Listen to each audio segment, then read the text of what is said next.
നമസ്കാരം. ഞാൻ രവീസ് വ്ളോഗിലേക്ക് നിങ്ങൾക്കേവർക്കും സ്വാഗതം. ഇന്ന് ഞാനിവിടെ നിങ്ങൾക്കായി പരിചയപ്പെടുത്തുന്നത് ഒരു ക്ഷേത്രമാണ്. ഒരു ക്ഷേത്രം എന്ന് പറഞ്ഞാൽ 200 വർഷത്തിലേറെ പഴക്കമുള്ള ഒരു ദേവീക്ഷേത്രം. ഈ ക്ഷേത്രത്തിൽ കലിമുത്തി എന്ന പേരിലുള്ള ഉപാസനാമൂർത്തിയാണ് ഇവിടെ ആരാധിച്ചു പോന്നിരുന്നത്. എന്നാൽ ഇപ്പോൾ കലിക്കൽ ശ്രീ ഭഗവതി ക്ഷേത്രം എന്ന പേരിലാണ് ഇത് അറിയപ്പെടുന്നത്. ഈ മേഖലയിൽ മാള ഗ്രാമപഞ്ചായത്തിലെ 1-ാം വാർഡിലാണ് ഈ ക്ഷേത്രം സ്ഥിതി ചെയ്യുന്നത്. തൃശ്ശൂർ ജില്ലയിലെ മാള ഗ്രാമപഞ്ചായത്തിൽ കോൾക്കുന്ന് എന്ന പ്രദേശത്താണ് ഈ ക്ഷേത്രം സ്ഥിതി ചെയ്യുന്നത്.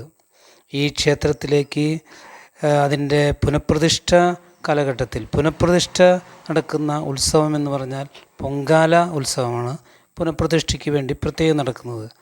മുൻപ് ഈ പൊങ്കാല ഉത്സവം എന്ന് പറഞ്ഞാൽ കലംപൂജ എന്ന പേരിലാണ് ഇവിടങ്ങളിലൊക്കെ അറിയപ്പെട്ടിരുന്നത്. എന്നാൽ പിന്നീട് അതാണ് അതിൻ്റെ പുതിയ രൂപത്തിലാണ് പൊങ്കാല എന്ന പേരിൽ അറിയപ്പെട്ട് എല്ലാ ക്ഷേത്രങ്ങളിലും ഇപ്പോൾ പ്രചരിച്ചുകൊണ്ടിരിക്കുന്നത്.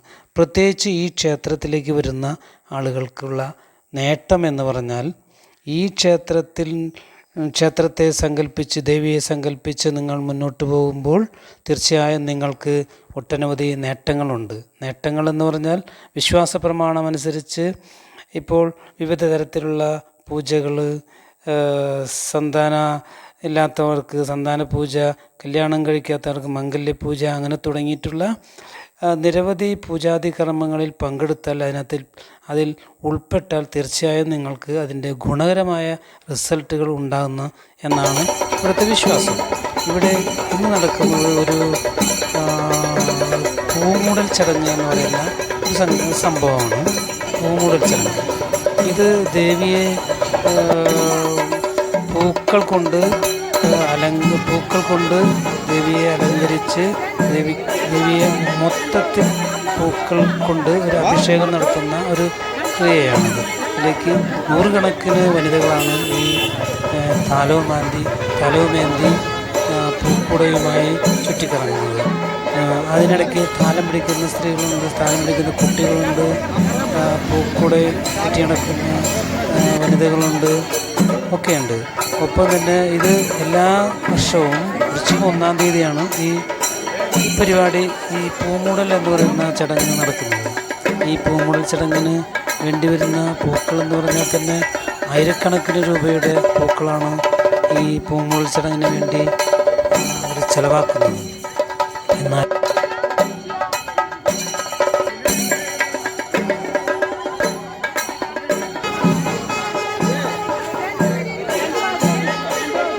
പൂമൂടൽ ചടങ്ങ് എന്ന് പറഞ്ഞാൽ ഓല കൊണ്ട് മെടഞ്ഞ ചെറിയ ചെറിയ കൂടകളിലായിരുന്നു പൂക്കളിട്ടിരുന്നത്. പക്ഷെ ഇന്നൊക്കെ തന്നെ കാണുന്നില്ല, പ്ലാസ്റ്റിക് കൂടകളാണ്.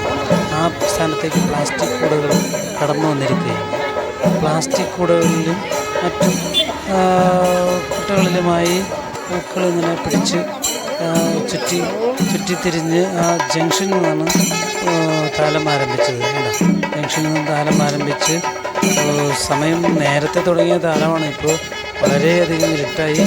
അപ്പോൾ ആ താളത്തിൽ നിന്നുള്ള വെളിച്ചമാണ് ഇപ്പോൾ എല്ലായിടത്തും പ്രകടമായിക്കൊണ്ടിരിക്കുന്നത്. നമുക്ക് പറയില്ലേ, ഒരു ഉപമ പറയുന്ന പോലെ ഭൂമിക്കടിയിലെ നിധിയും പ്രകടിപ്പിക്കാൻ കഴിയാത്ത സ്നേഹവും ഒരുപോലെയാണ് എന്ന് പറയുന്നത് പോലെയാണ് ഈ ക്ഷേത്രങ്ങളിലേക്ക് നാം വരുന്ന ആളുകളെക്കുറിച്ച് പറയുന്നത്. ഇവിടേക്ക് വരുന്ന ആളുകൾ ദേവിയെ സങ്കല്പിച്ചുകൊണ്ട് തീർച്ചയായും കടന്നു വന്നാൽ അതിൻ്റേതായിട്ടുള്ള മാറ്റങ്ങൾ അവരുടെ വീടുകളിലും അവർക്ക് തന്നെയും ഉണ്ടാകുന്ന ചരിത്രങ്ങളാണ് ഇവിടെ നിരവധി പഴമക്കാർ പറഞ്ഞു കേട്ടിട്ടുള്ളത്.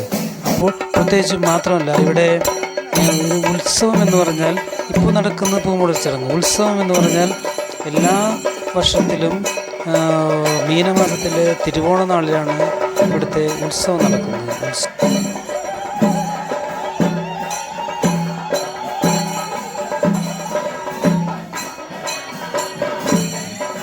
ഇപ്പോൾ 3 ദിവസത്തെ ഉത്സവം എന്ന് പറഞ്ഞാൽ അത് ഗംഭീരമായിട്ടുള്ള ഉത്സവമായിരിക്കും.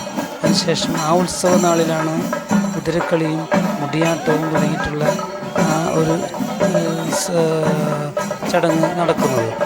അതൊക്കെ തന്നെ കുതിരക്കളിയിലും മുടിയാട്ടവും സങ്കല്പിച്ചുകൊണ്ട് ദേവിക്ക് അർപ്പിച്ചാൽ തീർച്ചയായും നമ്മുടെ വീടുകളിൽ അതിൻ്റെ ഗുണകരമായിട്ടുള്ള അവസ്ഥകൾ മാറ്റങ്ങൾ ഉണ്ടാകുമെന്നാണ് പറയുന്നത്. മാത്രമല്ല അവിടെ വരുന്ന ആളുകൾ സങ്കല്പിച്ച് അവിടെ എത്തിപ്പെടുന്ന ആളുകൾ തീർച്ചയായും ദേവീ സങ്കല്പത്തിൽ വിശ്വസിക്കുന്ന ആളുകൾക്ക് അവിടെ നിന്നും ചില ചെറിയ അനുഭവങ്ങൾ അവിടെ നിന്നും ലഭിച്ചു പോരുന്നതാണ്. അവർക്ക് ആത്മശാന്തി അവിടെ കണ്ടുവരുന്ന ഒരു പ്രവണത എന്ന് പറഞ്ഞാൽ ലേഡീസ് വനിതകൾ അവിടെ പ്രത്യേകിച്ച് ദേവിയെ ഉണർത്തുന്ന ഈ ഒരു തുള്ളൽ എന്ന് പറയുന്ന പരിപാടിയുണ്ട്.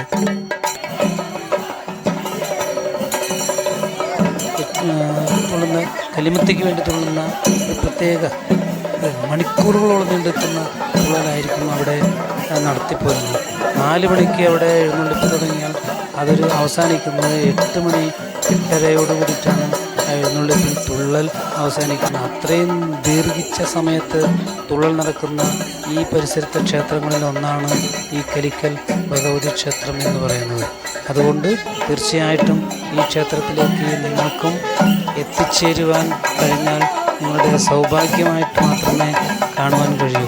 ഇന്ന് നടക്കുന്ന ഈ പൂമൂടൽ ചടങ്ങ് എന്ന് പറയുന്ന ഈ പരിപാടിയാണ് ഇവിടെ നടന്നുകൊണ്ടിരിക്കുന്നത്.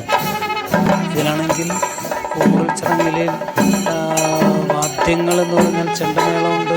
ഒപ്പം തന്നെ ചിന്തുപാട്ടുണ്ട്. ദൃശ്യം ഒന്നായതുകൊണ്ടാണ് ചിന്തുപാട്ട് കൂടി ക്ലബ് ചെയ്ത് വെച്ചിരിക്കുന്നത്. നിങ്ങൾ തീർച്ചയായും ഈ അടുത്ത പരിസരത്ത് നിന്ന് കാണുവാൻ മറക്കരുത് എന്നാണ് എനിക്ക് പറയാനുള്ളത്.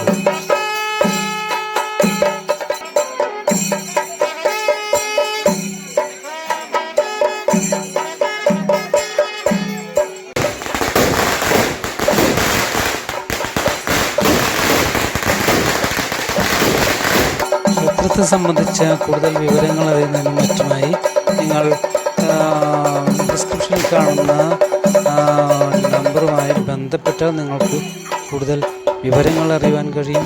നിങ്ങൾക്ക് അവിടുത്തെ പൂജാതി സമയങ്ങൾ അറിയാൻ കഴിയും. എല്ലാം നിങ്ങളിലൂടെ എത്തുന്ന ഒരു സംവിധാനം ഇപ്പോൾ ആവിഷ്കരിച്ചിട്ടുണ്ട്. അതുകൊണ്ട് നിങ്ങൾ ആർക്കെങ്കിലും ബന്ധപ്പെടുവാൻ താല്പര്യമുണ്ടെങ്കിൽ, ഈ ക്ഷേത്രവുമായി സഹകരിക്കുവാൻ താല്പര്യമുണ്ടെങ്കിൽ നിങ്ങൾ തീർച്ചയായും